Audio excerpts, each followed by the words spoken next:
Bom dia, pessoal. Felipe falando aqui de novo com vocês. Essa é a nossa segunda aula do curso do Apoio Pedagógico. Meu nome é Felipe de Freitas. Eu sou mestrando em Literatura Brasileira, aqui na UFMG. E esse é o nosso segundo encontro para a gente discutir o problema nacional na literatura brasileira. E o nosso encontro de hoje é um encontro relativamente desafiador, porque é um encontro para a gente discutir o Guarani, do José de Alencar, né? O Guarani é uma dessas obras muito marcantes que acho que todo mundo já ouviu falar dela, né? E uma dessas obras também que poucas pessoas de fato leram. E é o que eu acho que o grande desafio dessa aula é, de alguma forma, instigar vocês pelo menos a querer ler o Guarani do Alencar, né? Sem de forma alguma tentar fazer uma tentar fazer um elogio, né, do Guarani, sem tentar fazer um elogio apologético, né, sem tentar fazer uma apologia aqui do Guarani, sem tentar esconder os problemas evidentes do livro, mas assim instigar vocês para que vocês possam perceber que até os problemas de um livro interessante quanto o Guarani valem a pena a leitura, né?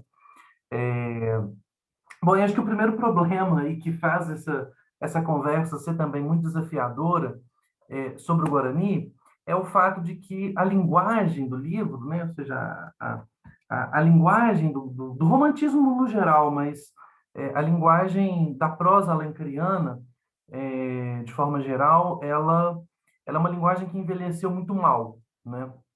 Ou seja, nós temos uma dificuldade, o leitor, a média do leitor contemporâneo tem uma dificuldade muito significativa para ler uma obra como o Guarani do Alencar, que quando foi lançado, em 1857, foi um grande sucesso.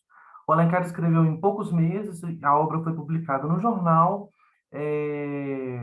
e foi amplamente lido, né? Amplamente, assim, com muitas aspas, porque quando a gente fala que foi amplamente lido, significa que foi amplamente lido no Brasil, ou seja, foi amplamente lido num grupo muito restrito de pessoas alfabetizadas, né? Tem histórias que as pessoas iam para a rua, para as praças, né? Compravam um jornal, liam em voz alta e tal. Mas o livro foi um sucesso estrondoso quando foi publicado. Vocês vão entender um pouco porque o livro responde um pouco a muitos anseios da sociedade brasileira, tanto daquele momento quanto de hoje, de alguma forma também. Mas o fato é que o livro envelheceu mal, né? Envelhece mal. A prosa do Alencar, de forma geral, envelhece um pouco mal, ou seja, ela tem um ranço para a gente, né? Um ranço que vem do adjetivo, do uso do adjetivo, o excesso de adjetivação, uma linguagem muito adjetivada, uma linguagem muito retórica, né? Ou seja, uma linguagem que quer o tempo inteiro nos convencer de alguma coisa e que não adota um estilo mais flaubertiano, que é um pouco o estilo em que nós somos educados, né? Que é um pouco o estilo em que a nossa sensibilidade literária foi educada nos últimos 100, 150 anos. Mas o fato é que é uma peça fundamental aí da nossa história literária e nós vamos enfrentar porque é uma dessas peças que inaugura o problema nacional da literatura brasileira, né? Eu poderia entrar aqui por outros lugares no Alencar, poderia entrar pelo Iracema, poderia entrar pelo Birajara, poderia inclusive entrar pelo problema nacional por outro lugar que não é exatamente o Alencar. Mas o Guarani é um desses momentos gloriosos em que a gente pode entrar nesse problema, porque ele oferece uma primeira cristalização de como que os românticos vão elaborar essa questão. Então vamos lá para a nossa aula. E a primeira coisa que eu quero fazer com vocês é uma pequena advertência teórica. Por que eu quero fazer uma advertência teórica com vocês? Eu vou usar aqui nessa aula, e isso vai se repetir em algumas aulas, e eu vou sempre mostrando para vocês.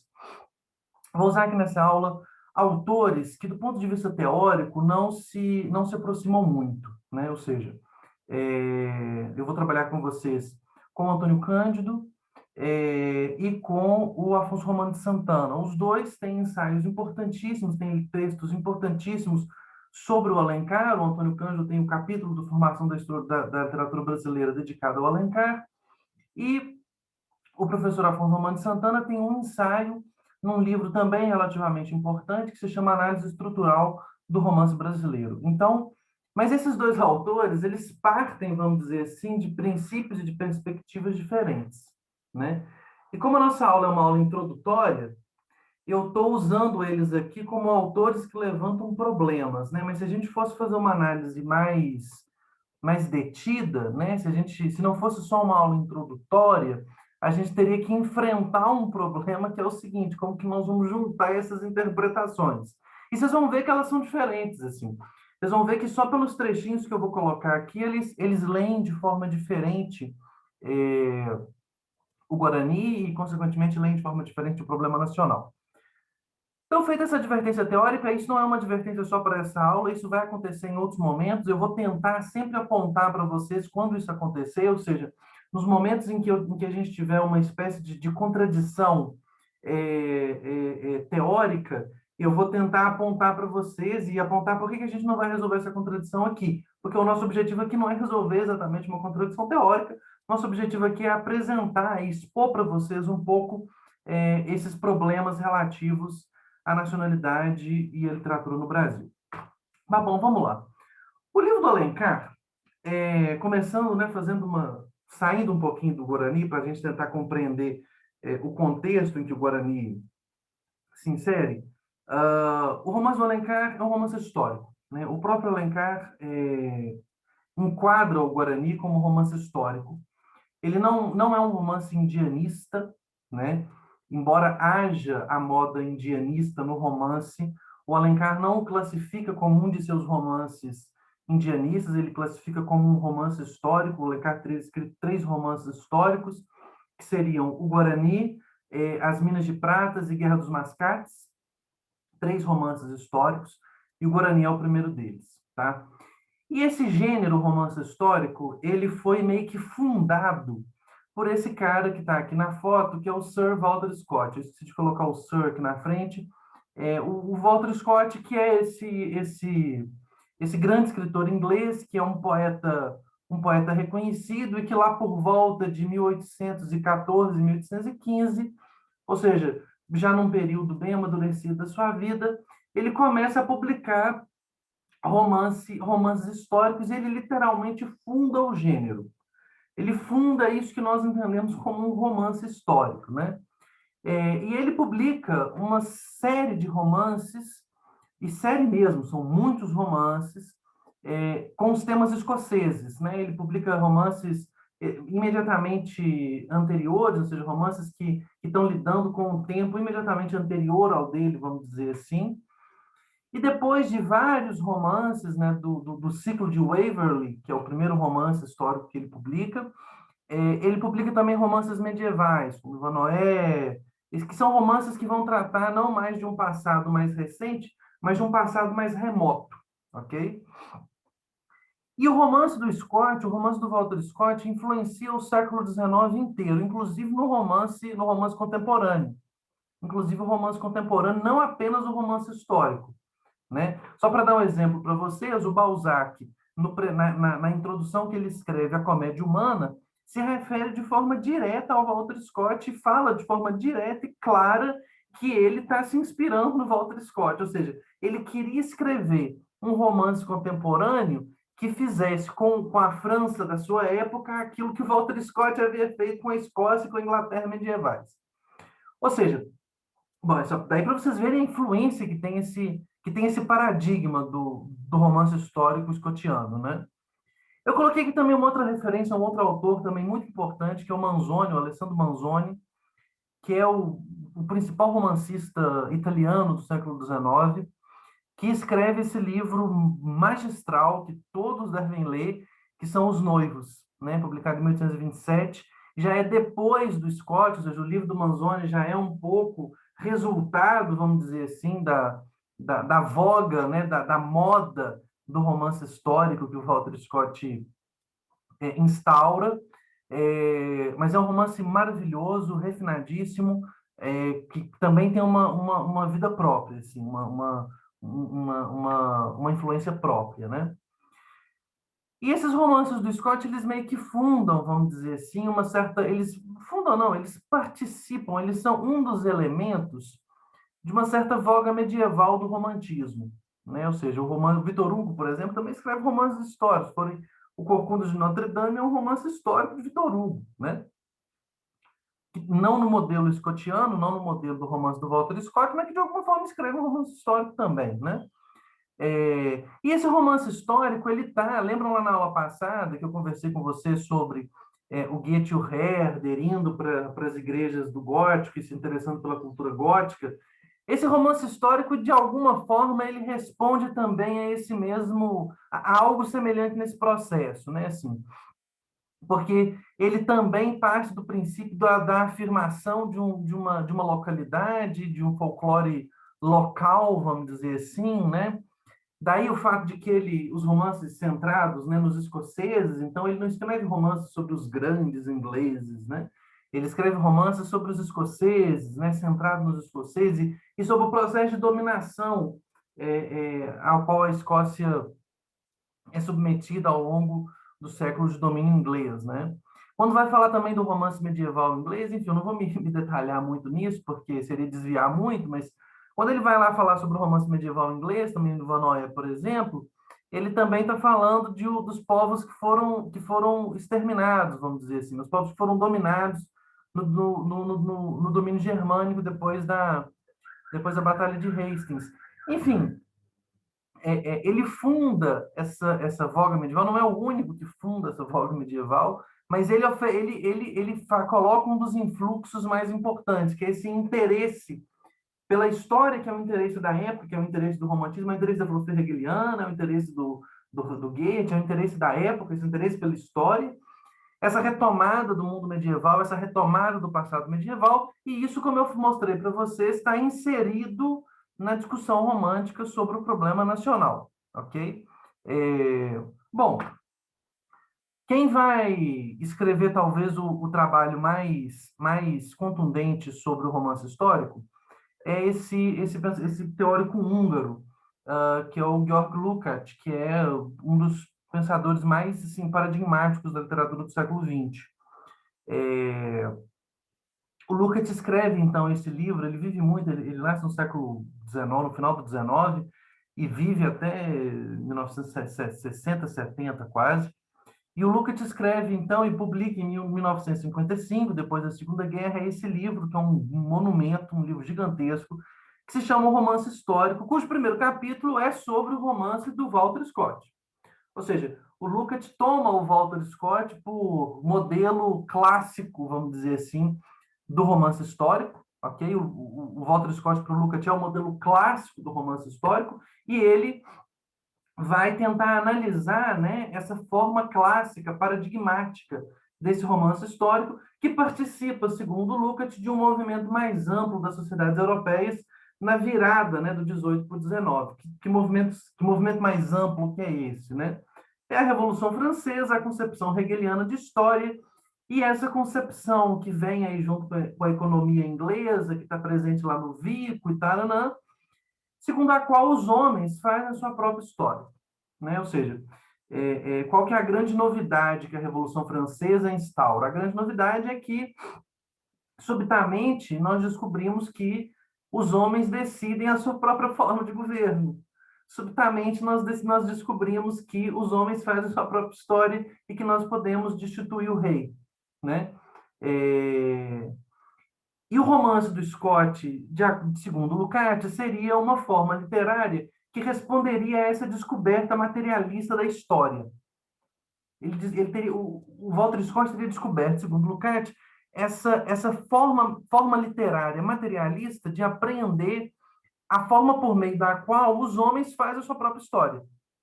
Por isso que quando no final desse capítulo sobre o Walter Scott, quando ele vai discutir o Balzac, que já não é mais um romancista histórico, ele fala o Balzac escreve romance como se o presente fosse histórico. Né? Ele escreve um romance contemporâneo como se o presente fosse história. O presente é história no romance, na comédia humana balzaquiana. Né? Exatamente porque essa forma clássica do romance histórico, segundo Lukács, ela surge, vamos dizer assim, dessa descoberta da época dele, né, essa descoberta da época dele, ou da época imediatamente anterior a dele ali, segundo a qual os homens são capazes de levar a sua própria história para frente. Entender como que os homens fazem isso é uma dificuldade, uma tarefa fundamental, tanto da criação literária quanto do pensamento filosófico abstrato, né? E ele identifica a temática do romance do Scott como o processo de modernização, né? Ou seja, como a ascensão da sociedade capitalista, que é o grande tema, vamos dizer assim, desse ciclo do Waverley, do romance escocês. Porque o que é o romance escocês do Scott? Né? É o fim da sociedade tradicional escocesa por causa da entrada do capitalismo inglês, ou seja, você tem na Escócia aquela organização pelos clãs, aquela organização tradicional, familiar, parará, parará, e aí, subitamente, chega o capitalismo inglês, esmaga aquela coiseira toda. E o Lukács fala para a gente, isso aqui é o tema fundamental do romance dele. Esse é o tema fundamental do romance dele. Eu trouxe aqui para a gente dois trechinhos do Lukács em que ele está falando sobre isso, porque eu acho que essas duas questões aqui que o Lukács coloca sobre o romance do Walter Scott são questões muito interessantes para a gente poder pensar o Guarani, ou seja, para a gente poder pensar como que o Alencar vai lidar com essa herança, né? É, que ele com certeza tem. O Alencar leu o Scott, ele fala isso naquele famosíssimo texto dele, Porque e Como Sou Romancista, ele fala. Ele leu o Scott, ele leu o Cooper, ele leu o Manzoni, ele leu esses grandes romancistas todos da época, ok?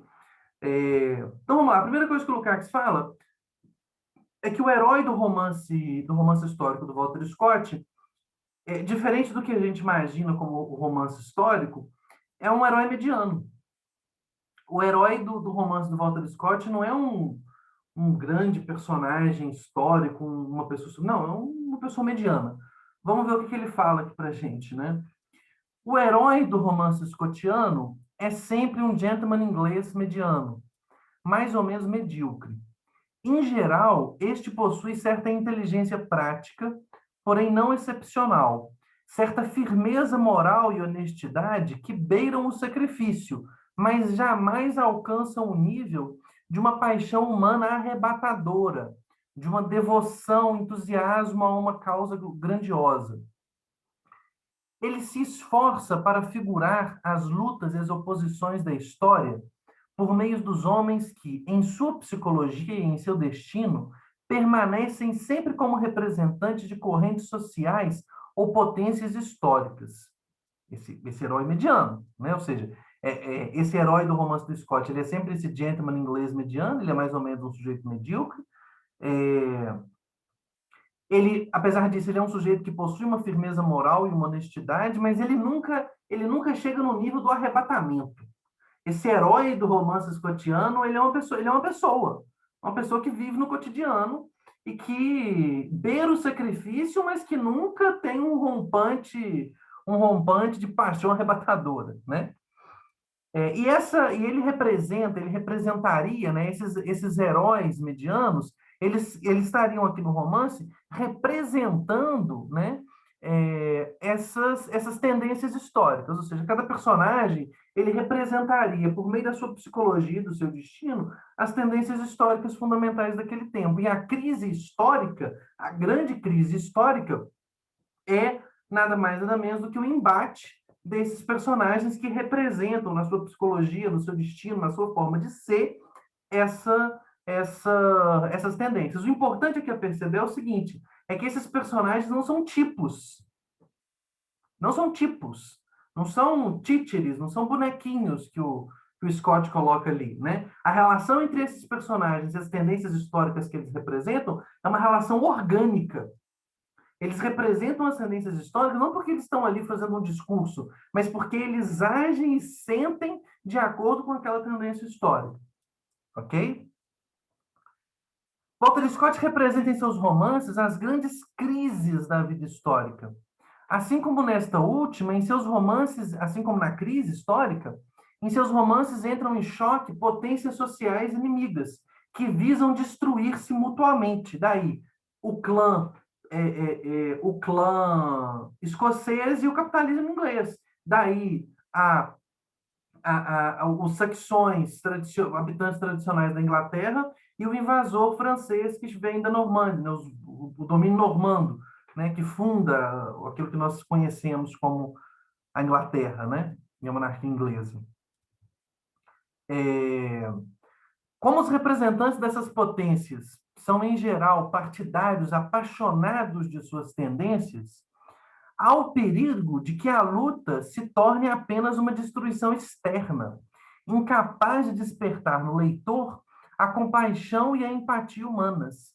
Ou seja, as pessoas que encarnam isso, existe a possibilidade de que essa representação seja só exterior, ou seja, que eles sejam de forma mais tradicional tipos, né, sociais. O que ele está falando não, não é isso. Se eles fossem tipos, eles estariam procurando o tempo inteiro se destruir ali externamente, né? Aparece aqui a importância do herói mediano, né? Porque o herói mediano não é essa figura que representa até as suas últimas consequências, né? O herói mediano está imbuído do cotidiano. Scott escolhe sempre personagens que, por seu caráter e destino, põem em contato os dois lados do conflito. Ou seja, o conflito assume uma materialidade gigantesca, né? Os conflitos assumem uma materialidade gigantesca. Eu indico muito, assim, como exercício, que vocês leiam o Scott também, né? Porque isso é uma coisa assustadora no romance do Scott, assim. Essas coisas, elas emergem do romance dele com uma naturalidade muito grande. E as personagens adquirem uma concretude que não é só uma concretude relacionada ao seu desenvolvimento psicológico, né? Os personagens são psicologicamente muito bem desenvolvidos e isso normalmente resulta, né, numa concretude maior dos personagens. Pelo menos isso é uma regra geral da nossa sensibilidade, né? Mas não é só isso, não é só isso, né? Os personagens são muito concretos pela relação que eles mantêm uns com os outros e pela relação que eles mantêm com o mundo material que os cerca, com o mundo natural, com o mundo social. Assim, isso que o Scott faz é realmente, não é à toa que o século XIX inteiro fica abismado com o romance do Walter Scott, porque é realmente uma conquista literária significativa, né?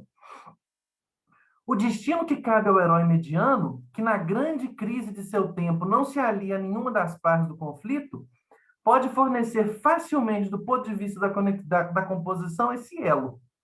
Ou seja, as pessoas que compõem o romance do Scott não são todas elas grandes personagens históricos. Esses grandes personagens históricos estão lá no romance. Estão lá no romance. O Ivan Noé, o Ricardo Coração de Leão, o Robin Hood e o João Sem Terra aparecem, né, no romance. São personagens históricos que tem crônica, que foram reis da Inglaterra, personagens, o Robin Hood, ninguém tem certeza, mas assim, provavelmente um personagem histórico. Eles aparecem ali, e eles são esses grandes personagens que representam grandes tendências históricas, parará, parará. Mas se não tiver o personagem mediano, a coisa fica meio caricatural, ela fica meio tipológica, né? Se os personagens não forem se não tiver esse gentleman inglês mediano, mais ou menos medíocre, o romance perde em concretude. O romance perde em concretude e ganha em esquematismo. E essa é a grande genialidade do romance do Walter Scott, e é isso que faz com que ele seja adorado ao longo do século XIX inteiro. Ou seja, ele é capaz de fazer um romance histórico com um tema social imediatamente identificável, ele é dito, todo mundo sabe que ele está discutindo temas sociais no romance dele, só que ele consegue fazer isso com uma concreção literária profunda, e isso graças, em alguma medida, a essa figura do herói mediano que o Lukács aqui tão bem descreve, né? As citações são desse livro, o Romance Histórico, que está lá na nossa bibliografia para essa aula, tá? Nossa bibliografia complementar. E depois aparece a grande personalidade histórica, ou seja, você tem esse herói mediano que tá imerso no cotidiano e que capta essa crise e esses conflitos históricos de forma muito natural no seu cotidiano, mas você tem também essas grandes personalidades históricas que vão elaborar e que vão levar essas tendências às suas últimas consequências.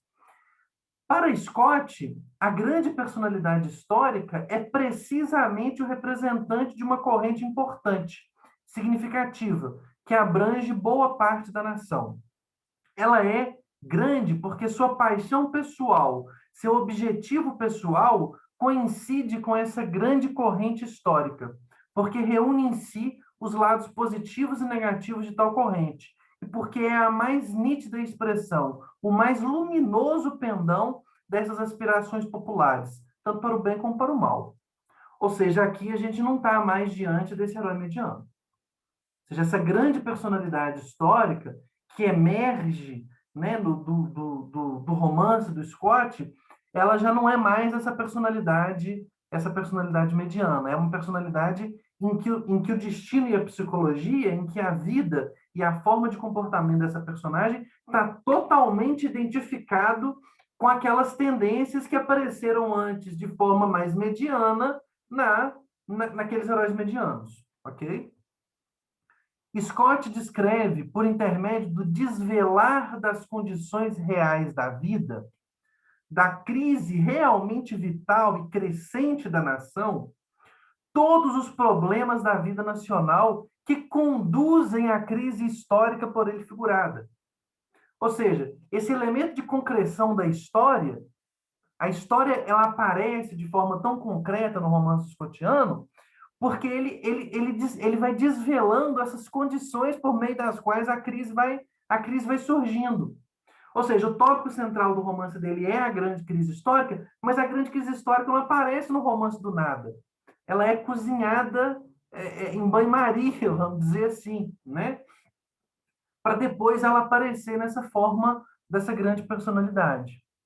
E depois de nos termos transformado em participantes compassivos e conscientes dessa crise, ou seja, depois que a gente passou 200, 250 páginas conhecendo esse herói mediano e as questões da sua vida e a forma como ele pensa, e vários heróis que representam cada um deles uma determinada tendência daquela vida social. Ou seja, depois da gente ser participante compassivo e consciente da crise, depois de termos compreendido bem os fundamentos dos quais ela emerge, por que razões a nação se cindiu em dois campos contrários, depois de termos visto como as diferentes camadas da população se comportam em relação a essa crise, somente então o grande herói histórico entra em cena no romance. Ou seja, é só quando a crise ela está materialmente na nossa frente, só quando a gente consegue quase que encostar e compreender de forma completa essa crise histórica, surge essa grande personalidade que vai resolver o problema. Ou pelo menos que vai representar, né? Resolver no sentido de, não de terminar a crise, mas no sentido, às vezes, de fazer com que ela fique mais aguda e chegue num ponto de inflexão, né? Ou seja, vai surgir esse personagem que vai ser a síntese, que vai sintetizar aqueles problemas e que vai levar o desenvolvimento histórico para frente, ok? Eu trouxe essas determinações gerais aqui do romance scottiano, só para vocês entenderem mais ou menos qual que é esse background a partir do qual o Alencar está escrevendo esse romance histórico, né? Óbvio que a gente vai ver aqui hoje como que o romance do Alencar, na verdade, é totalmente diferente desse modelo realista, né? Para usar uma expressão que para o Lukács faz muito sentido, mas que para a linguagem mais tradicional da crítica literária é um pouco complexa, mas a linguagem do Alencar se distancia de forma profunda dessa linguagem realista, vamos dizer assim, do romance scottiano, embora esteja inspirado no romance scottiano, profundamente inspirado no romance scottiano, não apenas nele, mas também nele e talvez principalmente nele, né? Já que o Alencar não classifica o Guarani como romance indígena, mas classifica o Guarani como romance histórico. Nós vamos entender daqui a pouquinho por quê. Bom, aqui surge uma questão que é a seguinte: a gente está falando aqui desde a aula passada em romantismo, romantismo, romantismo, e eu acho que está na hora de eu contar uma coisa para vocês, uma coisa muito significativa e muito importante de vocês saberem, que é o seguinte: é muito complicado a gente dizer exatamente o que é romantismo, né? Romantismo é uma dessas palavras que a gente usa para se referir a uma multiplicidade de coisas e, no fim das contas, cada autor acaba usando essa palavra num sentido próprio. Então, por exemplo, se vocês pegarem essa frase aqui, ó, Scott nunca se inspira no sentimento de um culto ao herói romanticamente decorativo. O Scott não é romântico para o Lukács, né? Mas acabei de falar para vocês aqui no começo da aula que o Scott participa, vamos dizer assim, da voga romântica medieval. Por quê? Basicamente porque ele está no período histórico do romantismo. Mas entre a gente conseguir dizer exatamente o que caracteriza os românticos dentro desse período histórico, né? A gente tem uma dificuldade.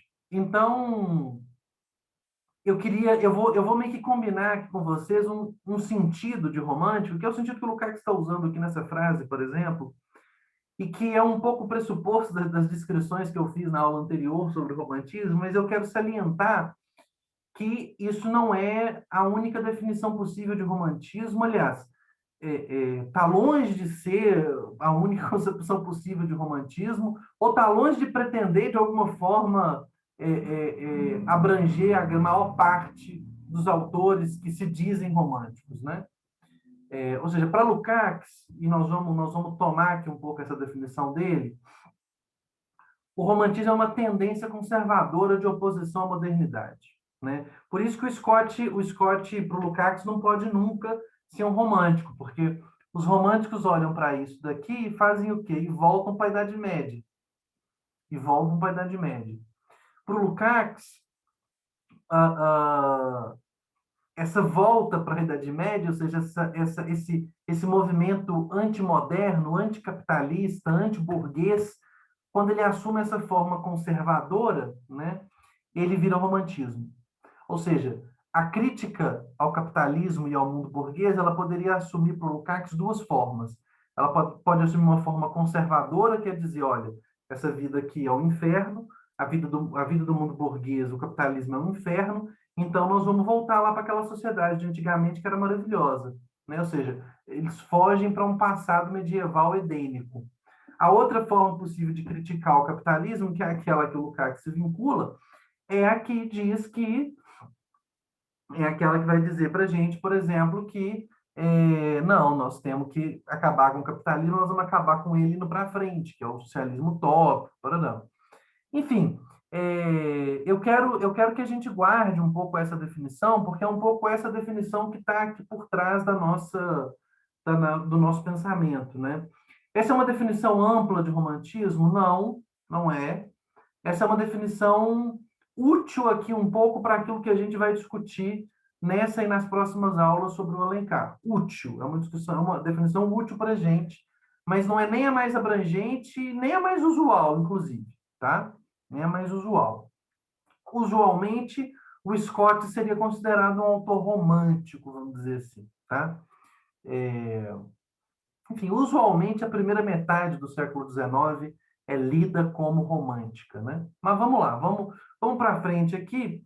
A partir desses problemas, vamos guardar esses problemas na cabeça. Nós vamos conversar agora sobre o Guarani, especificamente, e aí no final da aula a gente volta para esses problemas para a gente poder ver como que fica, né? Ou seja, o Scott descobre essa coisa incrível que é esse romance histórico. O Alencar, como é que ele faz disso, né? Mas vamos lá. O Guarani, eu coloquei aqui uma capa da primeira edição, né? O Guarani ele é publicado em 1856, ou seja, é muito depois do romance, do surgimento ou da ascensão do romance histórico, né? Vocês estão vendo aqui que o Manzoni, por exemplo, publica Os Noivos em 1827, né? 20, 30 anos depois, antes, né, do Alencar vinha publicar o romance O Guarani, o seu romance histórico. Ou seja, é um romance histórico que já está num contexto que não é o contexto de surgimento do romance histórico clássico, né?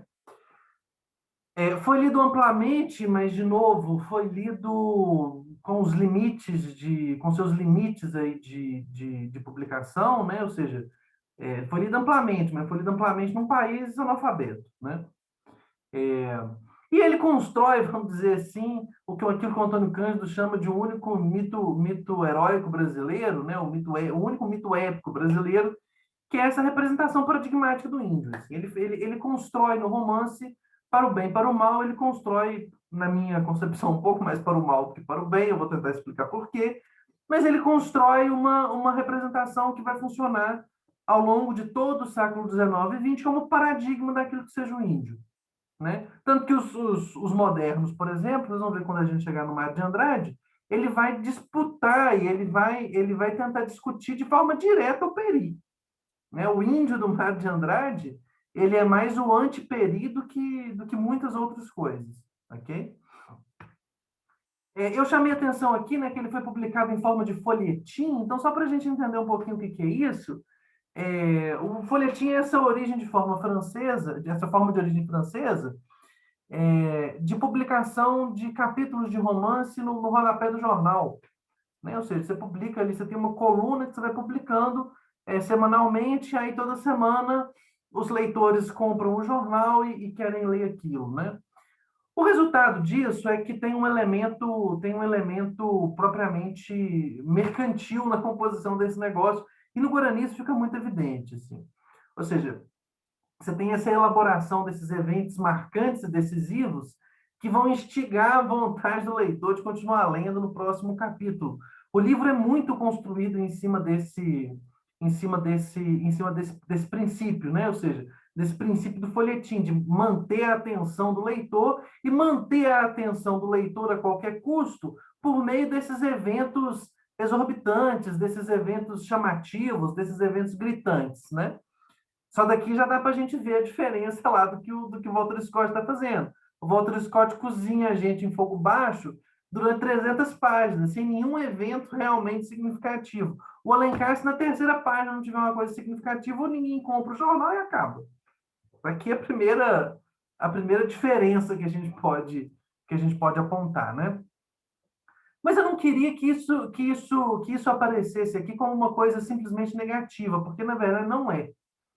E isso é uma experiência que vocês só vão conseguir comprovar lendo o Guarani do Alencar, que é o seguinte, é que, ok, é um folhetim, a forma ela é meio barateada, né, e tal, mas funciona, funciona, né? Fato é que a leitura do Guarani, quando você vence o envelhecimento da prosa, que é isso daqui, né, ou seja, essa adjetivação romântica, quando você vence um pouco o ranço dessa adjetivação romântica, desses eventos assim, e você se entrega um pouco àquela narrativa, funciona.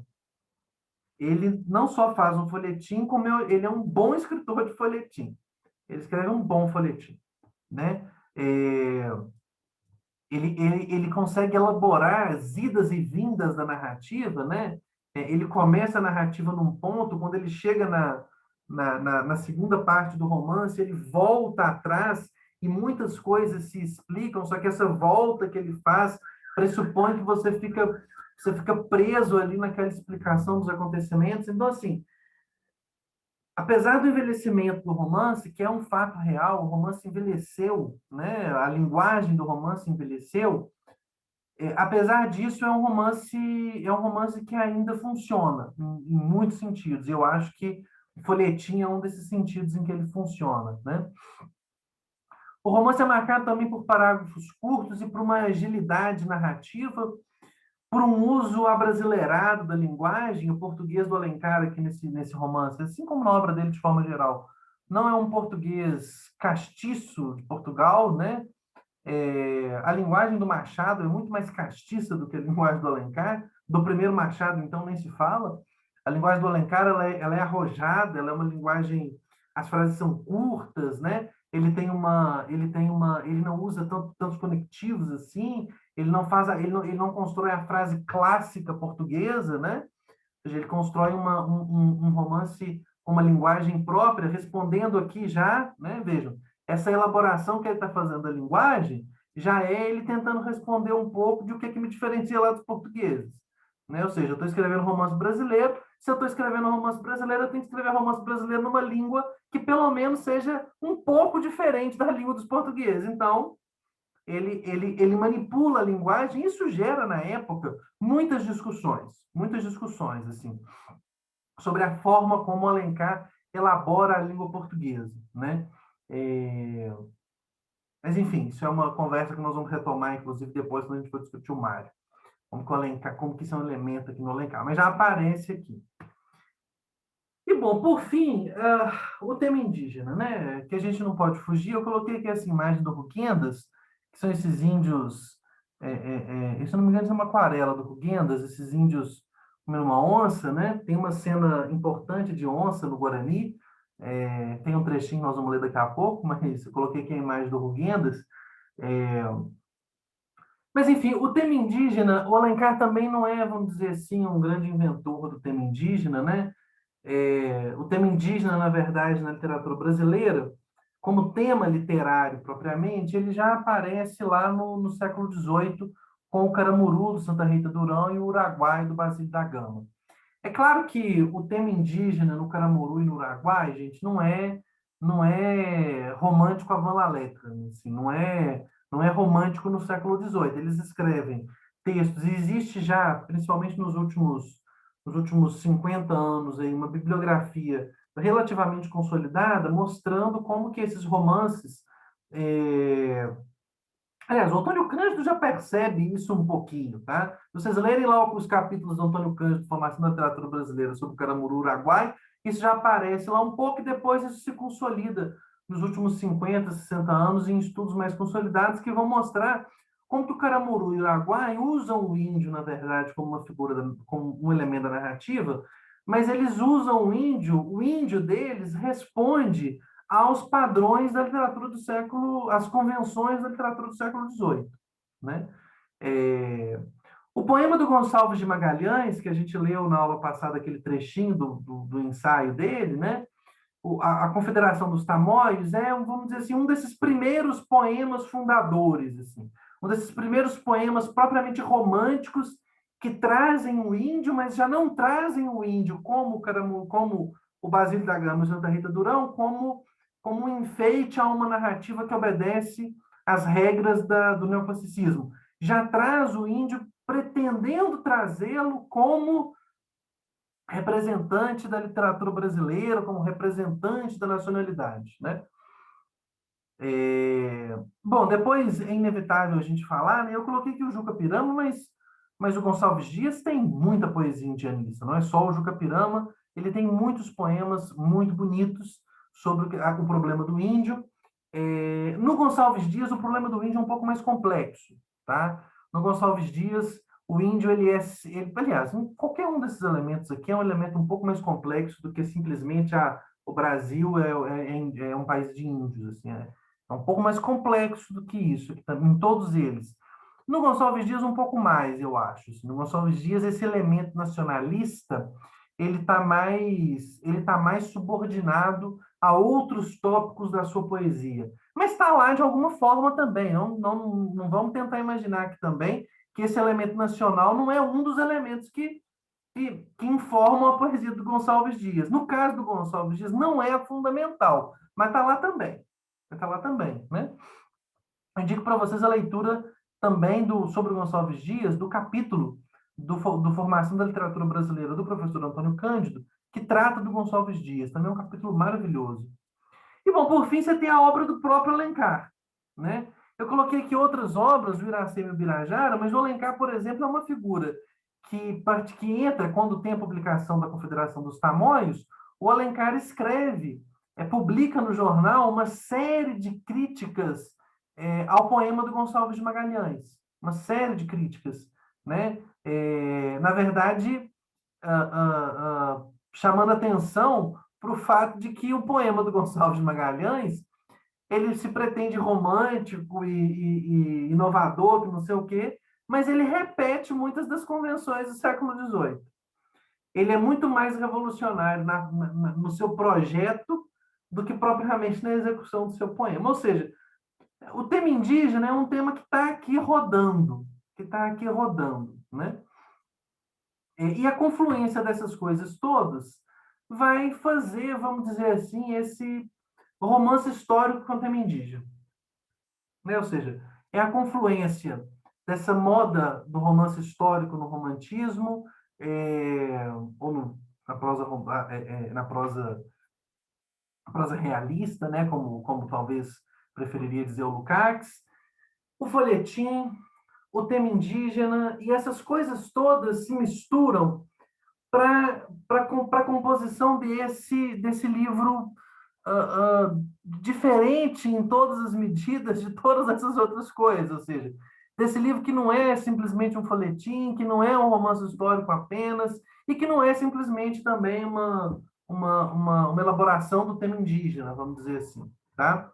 É, e, bom, aqui é importante pontuar que o Alencar escreve outros romances que têm temática indígena, mas que não são propriamente romances históricos, que recebem no contexto da obra alencariana um tratamento lendário, né? Se vocês forem ao Birajara ou Iracema, o Birajara e Iracema são lendas, né? Ele está escrevendo e elaborando aquilo ali como lenda, né? Iracema é muito mais conhecido. Iracema é um livro que elabora uma lenda indígena, praticamente. A linguagem é meio onírica, né? É totalmente diferente do Guarani. Sobrevive um pouco mais a história, o Iracema, em parte por causa do tamanho, né, gente? Porque o Guarani, você tem esse ranço da linguagem, é um romance, vocês estão vendo aqui, ó, é um romance grossinho, não é um romance fino, né? Iracema é um romance mais fino, mais tranquilo de ler, né? Que sobrevive um pouco a nossa sensibilidade. O Guarani não. O Guarani é esse. Eu me referi na aula anterior sobre a figura do ornitorrinco, né, do professor Chico de Oliveira, para caracterizar o Brasil, né? O Guarani já é um pouco esse ornitorrinco, que é um romance histórico que não é um romance histórico direito, que se está inspirado lá no Cooper, está inspirado no Walter Scott, mas não segue o modelo. Está inspirado no folhetim, mas também é um romance histórico, e, enfim. E é um romance indígena, mas é um romance indígena com um tratamento muito diferente do que normalmente se dá para o tema indígena em literatura. Enfim, o Guarani ele é um pouco esse ornitorrinco também, né? Enfim, qual que é o elemento histórico da brincadeira, né? Ou seja, o que tem de histórico aqui? O Guarani é a história, basicamente, da fundação do Estado do Rio de Janeiro e da colonização no Rio de Janeiro, né? O primeiro personagem mais importante é essa figura do Dom Antônio de Maris. Dom Antônio de Maris é um personagem histórico. Dom Antônio de Maris não é um personagem que o Alencar está tirando, está inventando, como ele vai inventar o Peri, por exemplo. Seria na prosa do Alencar, né? Isso aqui agora é tudo Alencar. Se essa era a figura, Deus é que sabe. É um fidalgo português imbuído de um espírito medievalesco, né? Ou seja, ele é uma espécie de fidalgo de antigamente, tá? Ou seja, só lembrando aqui rapidamente a história portuguesa, né? Depois que você tem as aventuras de Dom Sebastião na África e Dom Sebastião desaparece, você vai ter uns anos depois, a partir de 1580, você tem a União Ibérica, né? Ou seja, a coroa portuguesa, ela se junta com a coroa espanhola, e Filipe II, que é o grande rei da Espanha, talvez um dos maiores reis da Europa, da história da humanidade, assume a coroa portuguesa, tá? Herda a coroa portuguesa. E o Dom Antônio de Maris, ele é um desses personagens que representam uma velha nobreza, um fidalgo de antigamente, né? Ou seja, de antes da União Ibérica, um fidalgo que está imbuído daquela voga medievalista que um pouco dá na tragédia de Alçac Quibir no reinado de Dom Sebastião, né? Ele está vinculado a essas tradições portuguesas antigas, né? Aqui a União Ibérica representando uma comunhão com o mundo e um desenvolvimento econômico um pouco maior, né? E ele é um personagem que encarna um pouco a figura dessa tradição que possui um código de honra próprio ali da cavalaria cristã do final da Idade Média, né? O Dom Antônio de Maris ele é uma grande encarnação da justiça, dos valores, né? da lealdade, da moral, da honra. O Dom Antônio de Maris é esse grande sujeito, vamos dizer assim, né? E a casa do Dom Antônio de Maris, que é um dos elementos mais interessantes do romance, que está lá nas primeiras páginas, é uma casa que é baseada no modelo medieval, num castelo medieval, né?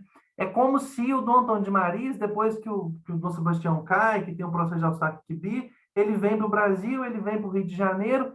O personagem histórico do Antônio de Maris é um dos personagens que ajuda a fundar a cidade do Rio de Janeiro. Ele participa da fundação da cidade do Rio de Janeiro. Depois o Mendes Sá, aquele governador-geral, dá para ele essas terras e ele vai embora para essas terras e fica lá nessa Serra dos Órgãos, às margens do Rio Paquequer, né? E nesse lugar, nesse fim de mundo, no comecinho do século XVII, se estabelece uma sociedade de tipo ideal, de tipo medieval ideal, vamos dizer assim, ou pelo menos uma sociedade que essa literatura cristã, de cavalaria cristã do final da Idade Média imagina, né?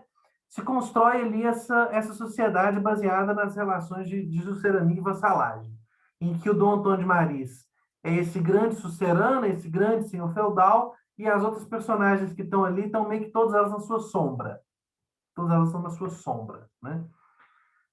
E aí eu queria chamar a atenção de vocês aqui para os primeiros trechos, e eu quero mostrar algumas coisas para vocês, como que o Alencar, nas primeiras páginas, nas primeiras frases do romance, ele pega essa estrutura social que ele está trabalhando e ele inscreve essa estrutura social na natureza. Ou seja, isso aqui é uma primeira coisa muito importante, ou seja, a forma como ele nos apresenta a natureza no comecinho do romance, as primeiras páginas do romance, é uma forma que está marcada por essa forma social que ele está descrevendo. Aqui, de novo, lembrando lá aquilo que a gente tinha conversado sobre a relação dos românticos entre natureza e sociedade, entre natureza e país. Ou seja, quem funda a nacionalidade é a própria natureza. E as relações, e aqui está o elemento conservador da conversa, as relações sociais de sucerania e vassalagem, que são relações medievais, que são relações retrógradas, né? Essas relações sociais, que vão terminar com a modernidade, que na época do Alencar são o oculto atraso, essas relações vão estar determinadas pela própria natureza. É como se o Alencar nos dissesse, olha, quem determina que a sociedade se organiza assim é o próprio mundo natural. Vamos ver como é que isso acontece aqui no comecinho do romance, olha. De um dos cabeças, eu peguei os trechos aqui, tem algumas alterações de ortografia, porque os trechos que eu copiei, eu peguei de um site com ortografia meio a lá século XIX. Eu fui corrigindo algumas coisas, mas algumas coisas ficaram. Mas aí a gente vai fazendo uma adaptação rápida aqui. De um dos cabeços da Serra dos Órgãos, desliza um fio d'água que se dirige para o norte. E, engrossado com os mananciais que recebe no seu curso de 10 léguas, torna-se um rio caudal. Ou seja, esse é o bebago do rio. É o Paquequer, que, saltando de cascata em cascata, enroscando-se como uma serpente, vai depois espreguiçar-se indolente na várzea e embeber-se no Paraíba, que corre majestosamente no seu vasto leito, né? Ou seja, ele coloca isso aqui, ele coloca a paisagem no rio, que vai dar depois no Paraíba. Interessante lembrar que esse rio Paraíba é aquele rio do Vale do Paraíba, que nesse momento em que o Alencar está escrevendo, o Vale do Paraíba é o grande produtor de café do Império, certo? Então, a paisagem dele é desse rio, desse afluente aí do grande rio Paraíba, cujo vale produz a grande riqueza do Brasil imperial. Dir-se-ia que, vassalo e tributário desse rei das águas, o pequeno rio, o Paquequé, altivo e sobranceiro, contra os rochedos, curva-se humildemente aos pés do seu sucerano. Olha que coisa, olha a imagem que o Alencar evoca. Olhem como que ele está naturalizando nessa paisagem tropical as relações de sucerania e vassalagem. Observem. Esse rio Paquequer, vassalo e tributário desse rei das águas, esse pequeno rio que é altivo contra os rochedos, né? Ou seja, ele cai dos rochedos, ele é um rio altivo. Quando ele chega diante do seu senhor, quando ele chega diante do seu sucerano, ele se curva humildemente. Perde então a beleza selvagem. Suas ondas são calmas e serenas como as de um lago, e não se revoltam contra os barcos e as canoas que resvalam sobre elas. Escravo submisso, sofre o látego do Senhor. Não é neste lugar que se deve vê-lo. Né? Isso aqui, por exemplo, olha, é tipo do século XIX, isso aqui é a fotografia do XIX. Não é neste lugar que se deve vê-lo. É sim 3 ou 4 léguas acima de sua foz, onde é livre ainda, como o filho indômito desta pátria da liberdade. É contradição em cima de contradição, veja. Então, o Paquequer, que é esse rio, vai dar lá no Paraíba, e a relação entre o Paraíba e o Paquequer é uma relação entre um senhor e um escravo, entre um senhor, um vassalo e um sucerano, né?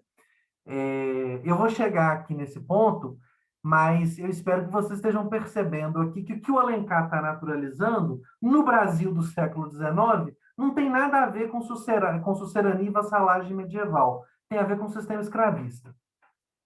Aqui, esse talvez é o ponto central da nossa aula, ou seja, isso que o Alencar está descrevendo e tá pregando a natureza, isso que o Alencar está justificando pelo mundo natural, pela forma como a própria natureza se organiza, em última instância, é o sistema escravista. Né? Esse rio que ele é um escravo submisso e que sofre o látego do Senhor. O látego é o chicote, né? Que sofre a mão dura do seu Senhor. Ou seja, é como se a própria natureza tropical reproduzisse em si as marcas dessa vida, desse Brasil escravocrata do século XIX.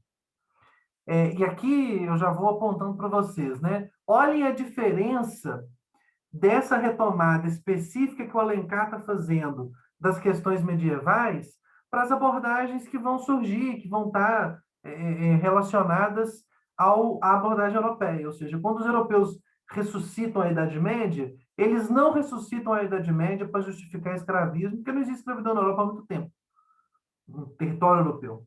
Eles não fazem isso. Assume outro sentido na Europa isso. No Brasil, isso aqui, dito em 1857, no Brasil escravocrata, isso aqui é uma justificação do regime servil, que está posta. Ou seja, que país é esse? Qual que é a nossa peculiaridade nacional? Para parodiar parafrasear o Nabucco, um pouco a Van La Lettre, né? Ora, a nossa característica nacional é o sistema escravista, e é isso que ele está vendo na natureza. Ele olha para a natureza e vê a escravidão. Ele olha para a natureza e vê a escravidão, só que ele reveste essa escravidão de retomada de coisa medieval. Mas o que ele está olhando aqui está vendo a escravidão. Mais coisas aqui, né? Ou seja, aqui eu pulei uma descrição gigantesca, viu, gente? Assim, vejam aqui, né? Aqui está na página 51 da edição que está lá na nossa bibliografia, que é essa edição da Ateliê Editorial, que eu gosto muito.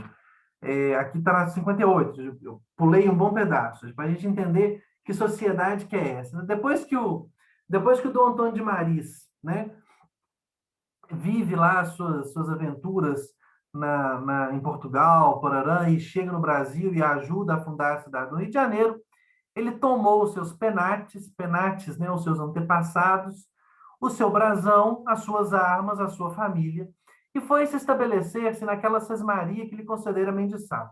Isso aqui, em alguma medida, é histórico, viu? Essa personagem realmente parece que vai para esse lugar, assim. Aí, de pé sobre a eminência em que ia assentar o seu novo solar, Dom Antônio de Maris, erguendo o vulto direito e lançando um olhar sobranceiro pelos vastos horizontes que abriam em torno, exclamou: Aqui sou português. ou seja, é o fidalgo de antigamente, né? Aqui pode respirar à vontade um coração leal, que nunca desmentiu a fé do juramento. Nesta terra que me foi dada pelo meu rei e conquistada pelo meu braço, nesta terra livre, tu reinarás, Portugal, como viverás na alma de teus filhos, eu o juro. Bom, aqui está o envelhecimento do livro, né? Assim, isso é uma coisa meio inconcebível para a gente, não tem tanto apelo mais assim, mas o que ele está fazendo é fazer um juramento diante da natureza, né?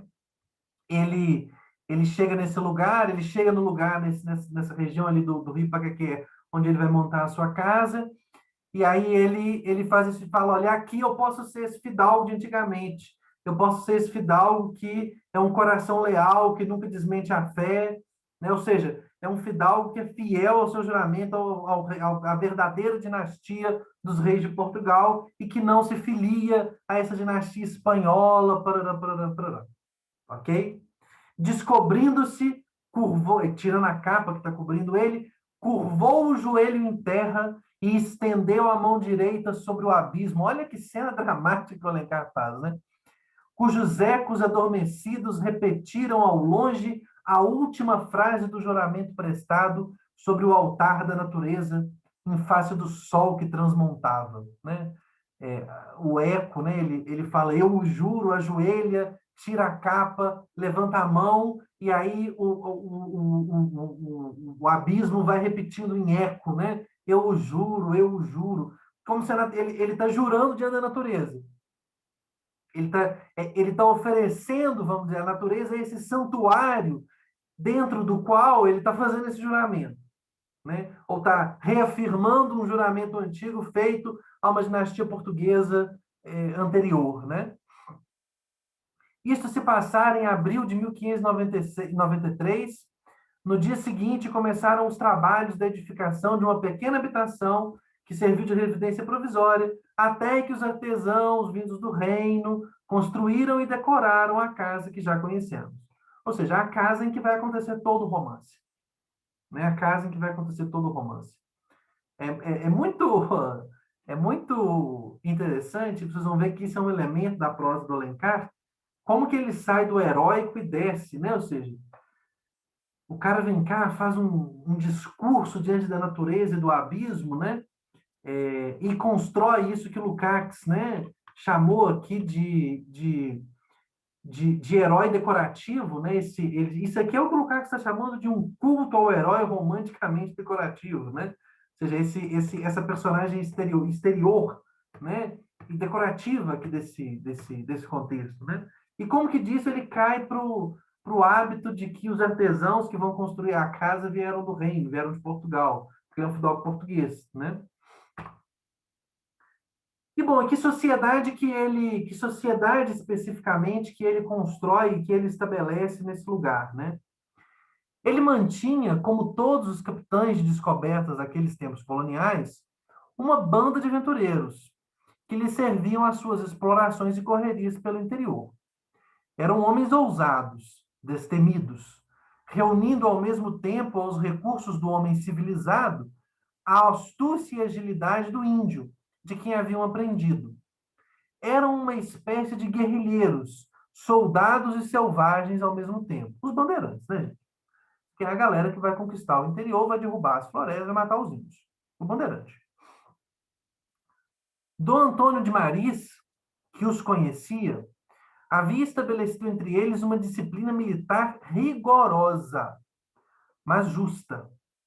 A sua lei era a vontade do chefe, o seu dever, a obediência passiva, o seu direito, uma parte igual na metade dos lucros. Nos casos extremos, a decisão era proferida por um conselho de quatro, presidido pelo chefe, e cumpria-se sem apelo, como sem demora e hesitação. Ou seja, ele reproduziu aqui o modelo medieval. Ele reproduziu aqui o modelo medieval e ele reproduziu a sociedade patriarcal do século XIX do Brasil, né? E se você tirar esse direito a uma parte igual na metade dos lucros, se você tirar isso, você tem de novo, a escravidão exatamente como ela está no século XIX no Brasil. Ou seja, a possibilidade de que essa retomada que o Alencar está fazendo desses mitos, desse mito desse cavaleiro português, parará, parará, isso aqui é uma justificativa do escravagismo patriarcal brasileiro do XIX, né? Que está travestido aqui como uma aventura, né? Ou seja, a vontade do chefe era a lei, o dever era a obediência passiva, essa passiva.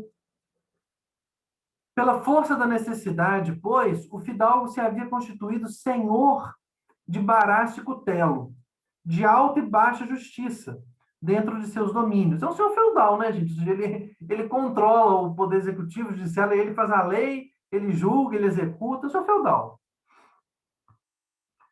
Devemos, porém, declarar que rara vez se tornara, agora é a idealização, né? Ou seja, rara vez se tornara precisa a aplicação dessa lei rigorosa. Isso não era necessário, porque a severidade tinha apenas o efeito salutar de conservar a ordem, a disciplina e a harmonia. Ou seja, só a presença do Dom Antônio de Maris já resolve o problema. Né? Há uma cena muito interessante e muito sintomática disso, quando o romance se desenvolve, quando você tem aí propriamente quando esse grupo, ou pelo menos um grupo aqui, dentro desses capangas do Dom Antônio de Maris, sob a influência do Loredano, se rebela com o Dom Antônio, chega num momento em que eles estão numa agitação, uma situação, o Dom Antônio sai, e só a presença dele já é suficiente para resolver 90% do problema. 90% do problema se resolve com a presença do Antônio, tá certo? Porque ele representa essa figura do senhor de escravo, do cavaleiro medieval, do senhor cristão. Ele representa essa figura patriarcal, né? Pô, eu fiz esse organograma aqui, me desculpa, inclusive, o organograma está bem, assim, mal feito, mas só para vocês entenderem o esquema geral do conflito, né? Ou seja, você tem a figura do Dom Antônio. Dom Antônio é casado com uma senhora paulista, que eu não coloquei aqui. Ele tem uma filha, Cecília, e ele tem um filho, que é o Dom Diogo de Maris, ok? E ele tem uma filha bastarda com uma mulata, que é a Isabel, né? Ou seja, a Cecília é representada como essa senhora branca, a Isabel já é uma mulata, né? Você tem o Dom Diogo de Maris, que é filho dele. Você tem o Peri, que é o grande herói, né? E você tem o Álvaro, que é esse capanga fiel do Dom Antônio, né? O Peri, né, sempre em relação com a Ceci, o Peri mostra uma devoção profunda pela Ceci. O Álvaro também começa o romance apaixonado pela Ceci, pela Cecília. A Isabel, por outro lado, está apaixonada pelo Álvaro. É o romance água com açúcar. É o romance água com açúcar, né? O Peri gosta da Ceci, mas não é um amor erótico. O Álvaro gosta dela. Ela não gosta de ninguém, observem, né? Ela gosta do Peri, né? Eu poderia ter colocado aqui, ela gosta do Peri também. Mas não é amor erótico, não é amor de casar, é amor de amigo, de irmão, né? A Isabel gosta do Álvaro, que gosta da Cecília. E aí o que acontece é o seguinte: você tem essas duas figuras aqui que vão ser as duas figuras de oposição. Primeiro, o Loredano. O Loredano é uma. Nós vamos ler daqui a pouco um trecho sobre o Loredano, né? O Loredano é essa figura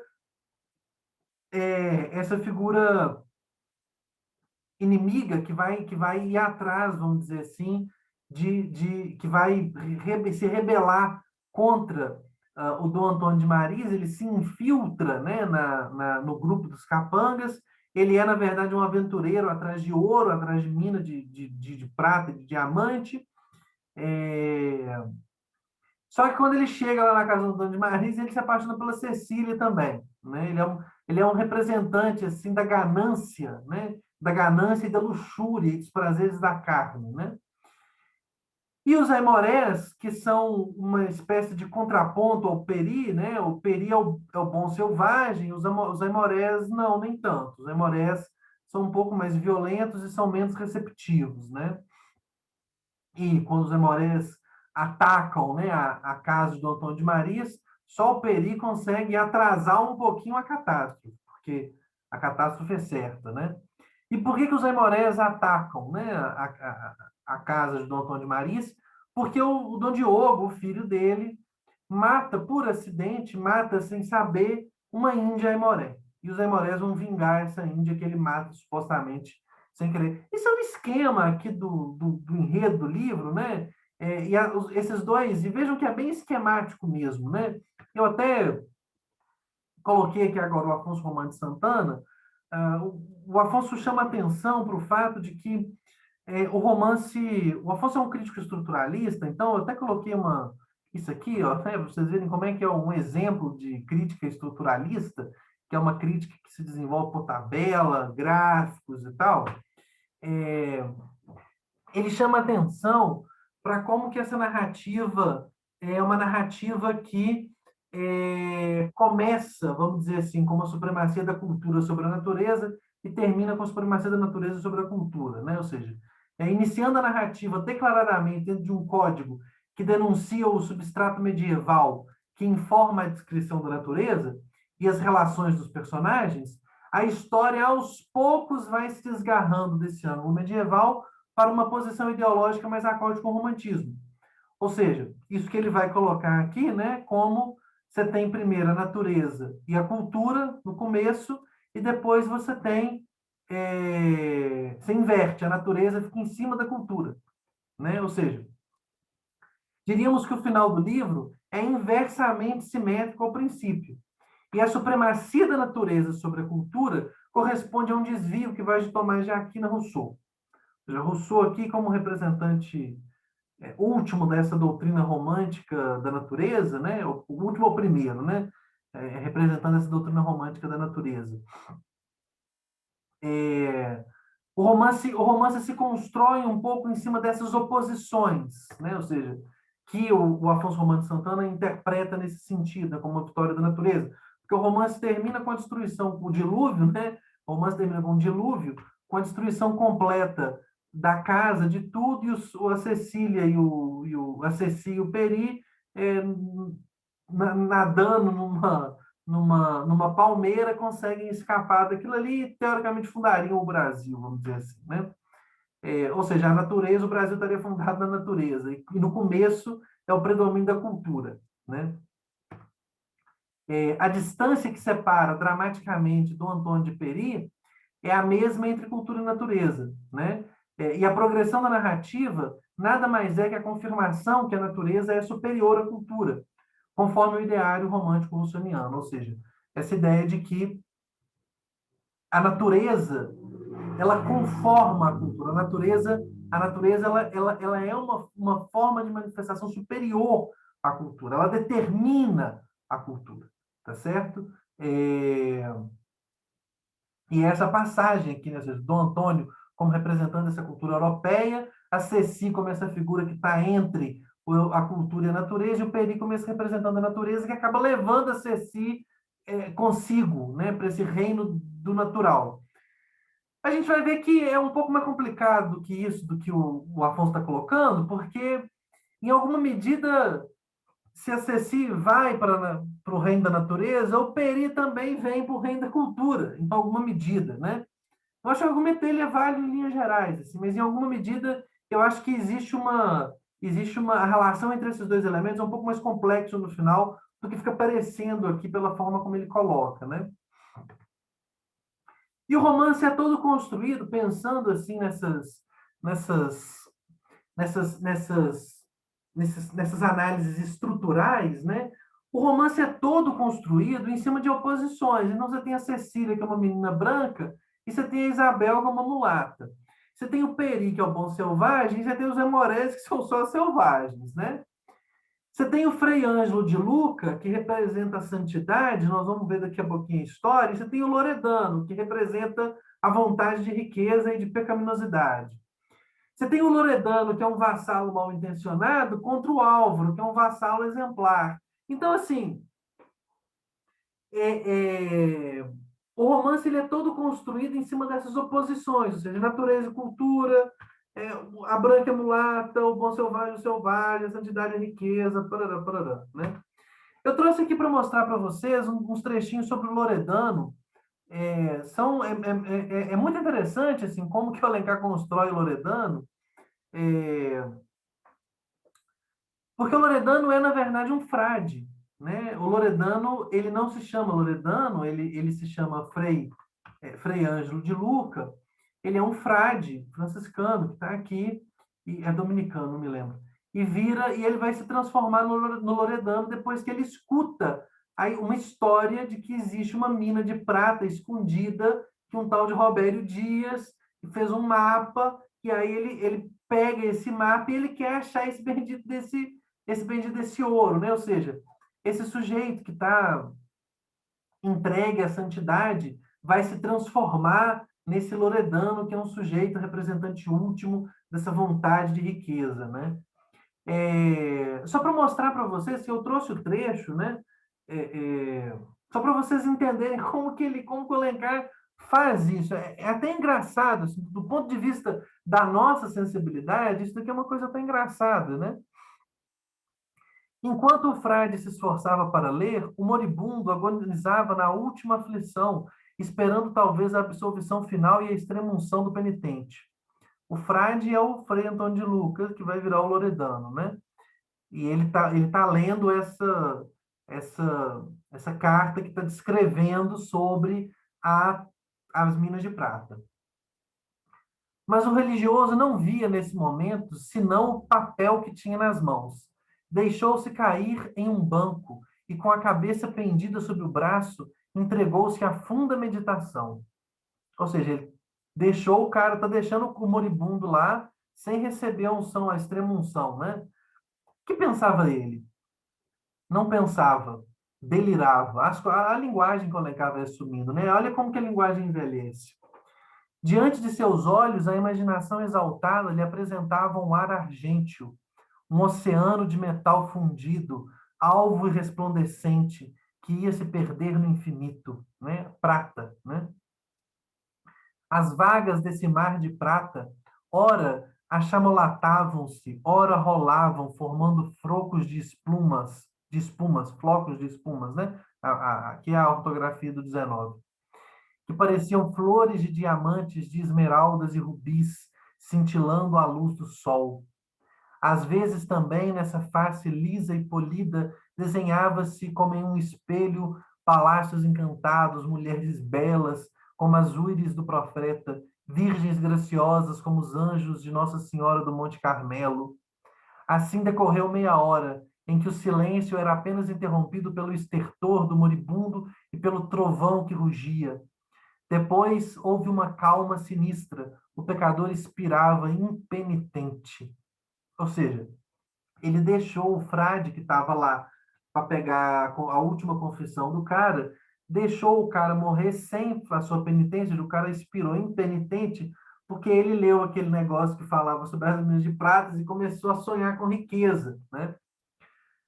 Frei Ângelo levantou-se, arrancou o hábito com um gesto desesperado e pisou aos pés. Sobre o recosto do leito havia uma muda de roupa com que trajou-se. Tirou as armas do cadáver, apunhou o chapéu de feltro e, apertando ao peito o manuscrito, dirigiu-se à porta. Olhem como que surge esse personagem que é o Loredano, que é um dos vilões, vamos dizer assim, mais importantes do livro. É um frade que está dando a extrema-unção, pega um negócio de um papel que conta onde é que supostamente estaria uma mina de ouro, uma mina de prata, começa a delirar e aí tira a roupa e coloca a roupa do defunto, rouba a roupa do defunto, do cara que morreu ali, e vai para a porta, né? O Carmelita, desculpem, eu falei franciscano é Carmelita.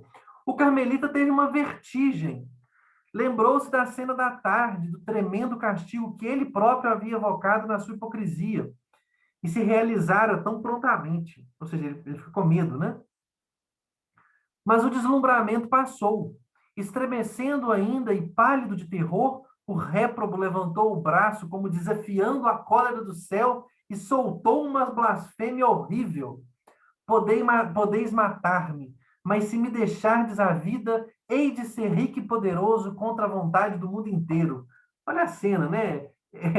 Olha a relação também com a cena do Antônio de Maris, né? Essa cena meio de comunicação do personagem com o universo, né? E aqui é a afirmação do mal, né? A afirmação da sua maldade, né? Ele quer ser rico e poderoso. Havia nestas palavras um quer que seja de sanha e raiva impotente de Satanás precipitado no abismo pela sentença irrevogável do Criador. Ou seja, de herói que vai fracassar, né?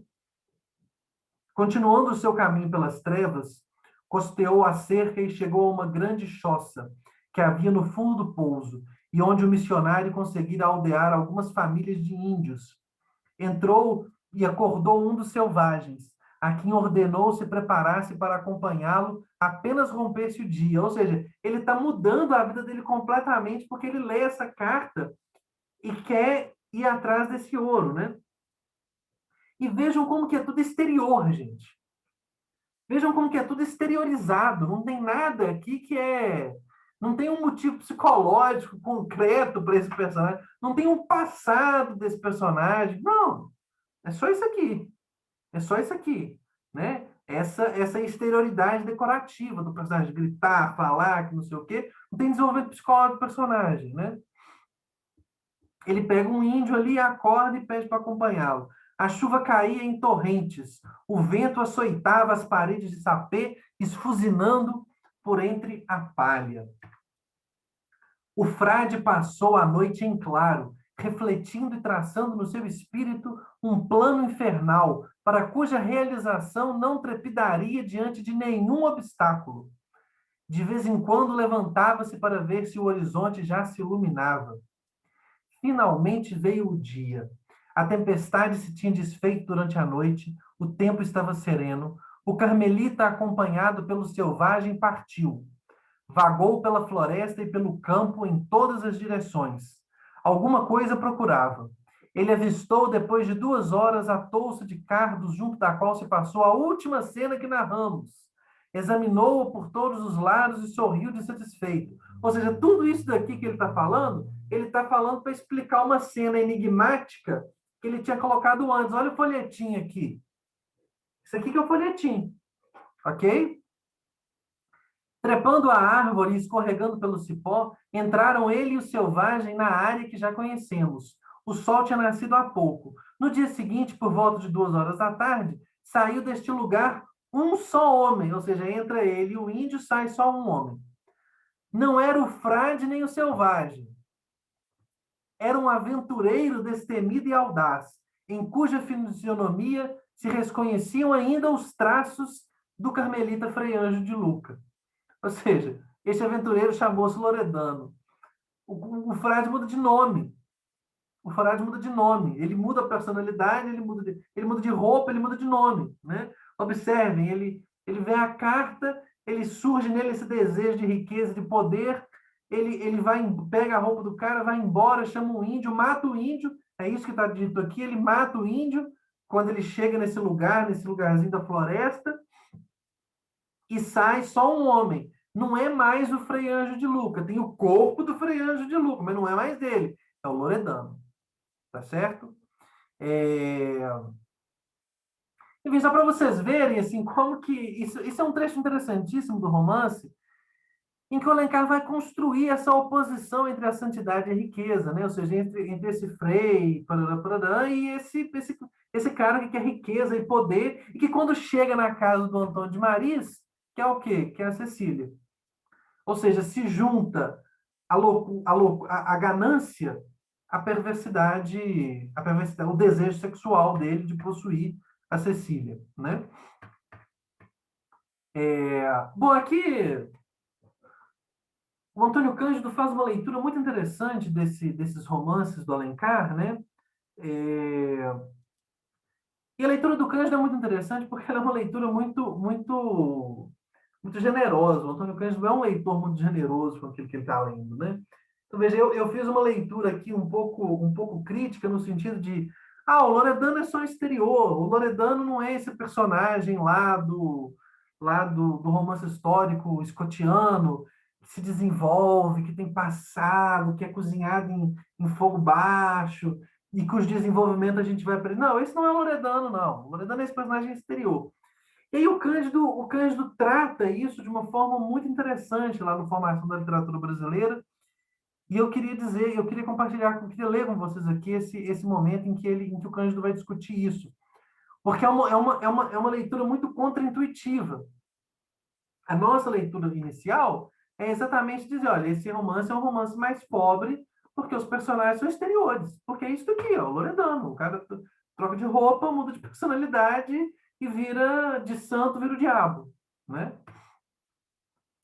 Mas aí fala o Cândido, nos romances heróicos, a vida aparece subordinada à manifestação de personalidades inteiriças, que foi isso que a gente acabou de ver, aquela cena do Dom Antônio de Marias jurando lá diante do abismo, né? A vida corrente, a das Memórias de um Sargento de Milícias, que é um romance sobre o cotidiano, né?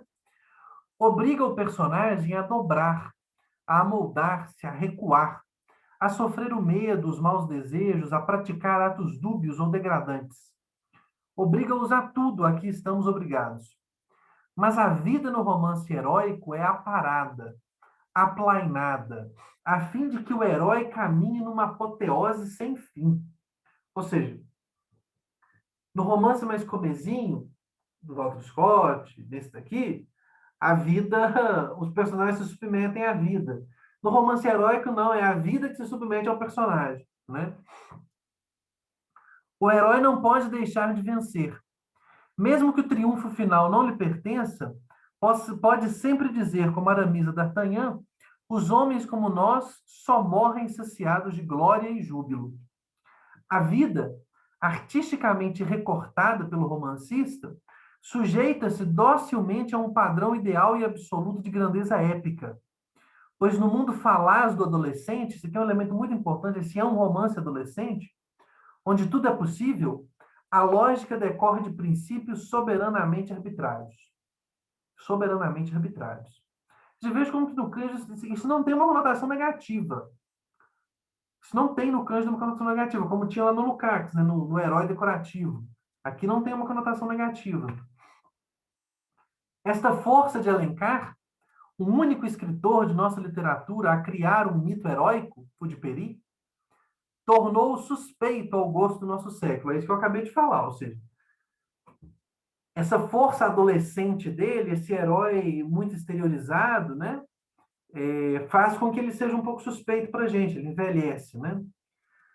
Não será, de fato, escritor para cabeceira, nem para absorver uma vocação de leitura, mas não aceitar este seu lado épico, não ter vibrado com ele, é prova de imaginação pedestre, ou ressecamento de tudo o que em nós, mesmo adultos, permanece verde e flexível.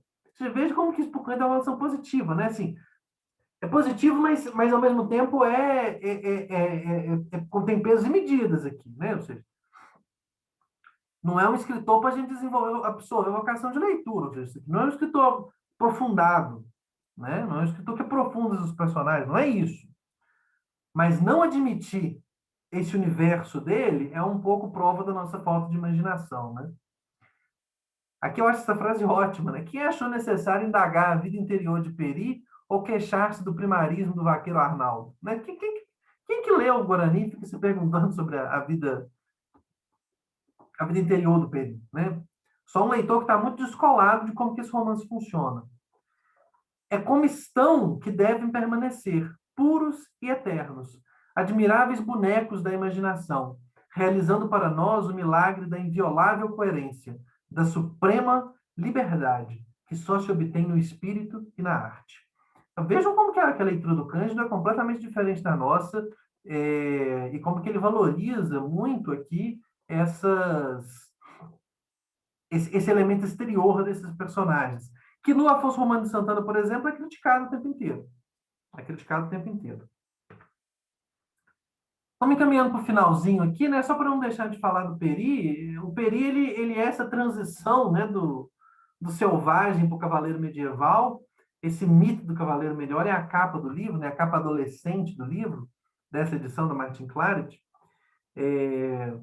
O Peri, ele protege a Ceci de toda forma de perigos e tem no Peri uma espécie de erotismo romântico, que na verdade é um erotismo sublimado. O erotismo romântico é sublimado. Aquilo que o Mário de Andrade, num ensaio muito bonito, que se chama Amor e Medo, fala, né? Ou seja, os românticos têm medo da mulher, né? Eles sublimam a sua impotência sexual, num determinado sentido, né? É, ou seja, o Peri, essa relação do Peri com a Ceci, aqui é uma relação que aparece muito mais erótica do que é de fato, tá, gente? Aqui não é de forma alguma relação erótica como nessa imagem aqui, né? É uma relação de devoção pela figura religiosa. A Ceci é uma espécie de Nossa Senhora a que o Peri adora. O Peri a adora, né? Ou seja, a relação aqui é de adoração, de devoção, tá? E a Peri, a Ceci, ela é a encarnação da pureza cristã. Eu peguei um trechinho só para a gente, é o último trecho, só para vocês verem como que isso se constrói e para retomar a questão de como que essa relação entre os dois também é uma relação que romantiza em larguíssima medida uma sociedade patriarcal que no Brasil é a sociedade escravista. A Ceci aqui está um pouco brava com o Peri por causa da cena da onça, porque o Peri sai para buscar uma onça, né, para ela, porque ela tinha dito que queria ver uma onça. Aí o Alencar fala para a gente, né? No dia seguinte, ao raiar da manhã, Cecília abriu a portinha do jardim e aproximou-se da cerca. Peri, disse ela. O índio apareceu à entrada da cabana, correu alegre, mas tímido e submisso. Olha como o Alencar descreve o índio, né? Assim, isso é uma figura de um escravo, gente. De um escravo que tem uma má adoração, uma devoção pelo seu senhor, né? Cecília sentou-se num banco de relva e a muito custo conseguiu tomar um arzinho de severidade. Ela não consegue, né? Ela é tão infantil que ela não consegue nem parecer séria. Que de vez em quando quase traía-se por um sorriso teimoso que lhe queria fugir dos lábios, né? Fitou um momento no índio os seus grandes olhos azuis com uma expressão de doce repreensão. Depois disse-lhe em um tom mais de queixa do que de rigor: Estou muito zangada com Peri. O semblante do selvagem anuviou-se. Tu, senhora, zangada com Peri, por quê? Porque Peri é mau e ingrato. Em vez de ficar perto de sua senhora, vai caçar em risco de morrer, disse a moça ressentida. Ceci desejou ver uma onça viva. Então não posso gracejar? Basta que eu deseje uma coisa que tu corras atrás dela como um louco? Quando Ceci acha bonita uma flor, Peri não vai buscar? Vai sim. Quando Ceci ouve cantar sofrer, Peri não vai buscar? Que tem isso? Pois Ceci desejou ver uma onça, Peri a foi buscar.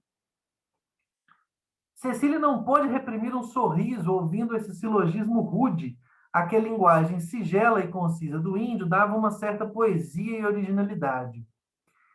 Mas estava resolvida a conservar sua severidade e ralhar com Peri por causa do susto que lhe havia feito na véspera. Isso não é razão, continuou ela. Porventura um animal feroz é a mesma coisa que um pássaro e apanha-se como uma flor? Tudo é o mesmo, desde que te causa prazer, senhora. Gente, observem a relação de submissão do Peri, é uma relação de vassalagem religiosa. É uma relação, ele adora, ele cumpre todos os desejos dela. É um pouco a figura do bom selvagem, mas também a figura do bom escravo. Do bom escravo nessa sociedade patriarcal e do bom senhor. A Cici é a boa senhora, né? Ela nem consegue ficar brava direito. Ela nem consegue ficar brava direito. Mas então, exclamou a menina com um assomo de impaciência, se eu te pedisse aquela nuvem, e apontou para os brancos vapores que passavam ainda envolvidos nas sombras pálidas da noite, peria buscar. A nuvem? Sim, a nuvem. Cecília pensou que o índio tinha perdido a cabeça. Ele continuou. Somente como a nuvem não é de terra e o homem não pode tocá-la, Peri morria e ia pedir ao Senhor do céu a nuvem para dar a Ceci. Aqui é aquilo que o Cândido fala também, né? Assim, a ingenuidade é maravilhosa, a ingenuidade dos personagens é muito bonita. E aqui é a dicotomia, né, gente? Assim, aqui a gente está diante daqueles momentos para sempre dicotômicos, ou seja, é uma cena que romantiza relações patriarcais que no Brasil do século XIX representam a escravidão. Isso aqui é um grande panfleto a favor da sociedade patriarcal escravista, né? É, mas isso não anula aquilo que o Cândido fala. Quem que vai perguntar da vida interior do Peri? Né? E quem não vai se comover com a singeleza da cena, né? Essas palavras foram ditas com a simplicidade com que fala o coração. A menina que o momento duvidara da razão de Peri compreendeu toda a sublime abnegação, toda a delicadeza de sentimento dessa alma inculta, né? Essa sublime abnegação, né? Ou seja, é o bom escravo, o servidor, aquele que serve, né? A sua fingida severidade não pôde mais resistir. Deixou parar nos seus lábios um sorriso divino. Obrigado, meu bom Peri. Tu és um amigo dedicado, mas não quero que arrisques tua vida para satisfazer um capricho meu, e sim que a conserves, para me defenderes como já fizeste uma vez. Senhora, não estás mais zangada com Peri? Não, apesar de que devia estar, porque Peri ontem fez sua senhora afligir-se, cuidando que ele ia morrer. E Ceci ficou triste? Ceci chorou. Perdoa, senhora. Não só te perdoo, mas quero também fazer-te o meu presente. E a cena continua. O que eu queria chamar é para essa o que eu queria chamar a atenção aqui é para essa relação do Peri em relação a Ceci, que reproduz um pouco aquela relação num outro nível, obviamente, daqueles vassalos com o Dom Antônio de Maris. Ou seja, que é uma relação também que reproduz uma imagem idealizada de uma sociedade patriarcal, tá? Enfim, o destino final dos personagens, né, a transição final de Peri para a figura do cavaleiro, é a conversão dele ao cristianismo, para que Dom Antônio possa permitir que ele leve a Ceci, e a Ceci transita também para o mundo natural, né? Ou seja, a transição é um pouco dupla. E por fim, eu vou deixar aqui essas duas perguntas para a gente refletir, né? Até que ponto esse romance do Alencar ele pertence ao modelo do romance histórico fundado pelo Scott, de acordo com a descrição castiana que a gente viu? Eu acho que está muito claro que não aponta, que não se relaciona, né? E até que ponto a gente poderia pensar que o romance de Alencar reelabora a tradição romântica para o contexto brasileiro, atribuindo sentidos diversos ao que está sendo representado? Ou seja, quando Alencar retoma a cultura medieval e essa voga medieval, é aquilo que eu falei, essa retomada lá na Europa tem um sentido, mas essa retomada no Brasil tem outro.